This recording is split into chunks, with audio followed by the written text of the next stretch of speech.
Hi hello friends, welcome to my YouTube channel Kusuma Pratap. So ಇವತ್ತಿನ ವಿಡಿಯೋದಲ್ಲಿ ನಾವು ಪೀನಟ್ ಚಿಕನ್ ಯಾವ ರೀತಿ ಮಾಡೋದು ಅಂತ ನೋಡೋಣ.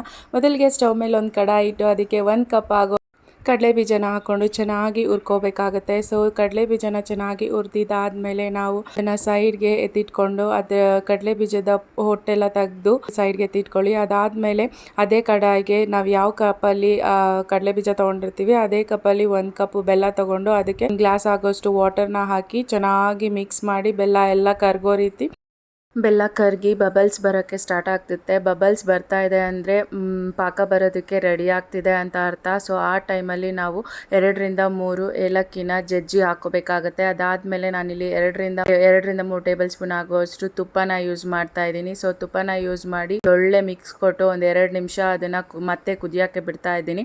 ಅದಾದಮೇಲೆ ಒಂದು ಪ್ಲೇಟಲ್ಲಿ ನೀರು ತಗೊಂಡು ಅದಕ್ಕೆ ಸ್ವಲ್ಪ ಪಾಕನ ಹಾಕಿ ಚೆಕ್ ಮಾಡ್ತಾ ಇದ್ದೀನಿ.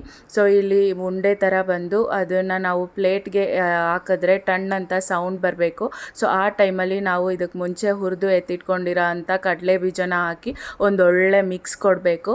ಸೊ ಮಿಕ್ಸ್ ಕೊಟ್ಟಿದ್ದಾದಮೇಲೆ ಇದು 2 ನಿಮಿಷ ಮಿಕ್ಸ್ ಮಾಡಿದಾದಮೇಲೆ ಒಂದು ಸರ್ವಿಂಗ್ ಪ್ಲೇಟ್ ತುಪ್ಪನ ಸವರಿ ಸೊ ನಾವು ಆಲ್ರೆಡಿ ಮಾಡಿಟ್ಕೊಂಡಿರೋ ಅಂಥ ಪೀನಟ್ ಪಾಕನ ಇದಕ್ಕೆ ಹಾಕಿ ಫುಲ್ಲು ಸ್ಪ್ರೆಡ್ ಮಾಡಬೇಕು. ಸ್ಪ್ರೆಡ್ ಮಾಡಿ ಒಂದು 40 to 45 ಮಿನಿಟ್ಸ್ವರೆಗೂ ಹಾರಕ್ಕೆ ಬಿಡಬೇಕು. ಸೊ ಇಲ್ಲಿ ಸ್ವಲ್ಪ ಬಿಸಿ ಇರುವಾಗಲೇ ನಮಗೆ ಯಾವ ಶೇಪ್ ಬೇಕೋ ಆ ಶೇಪಲ್ಲಿ ಕಟ್ ಮಾಡಿಕೊಂಡ್ರೆ ನಮಗೆ ಟೇಸ್ಟಿ ಆದಂಥ ಪೀನಟ್ ಚಿಕ್ಕಿ ರೆಡಿ ಆಗುತ್ತೆ. Like, share and subscribe.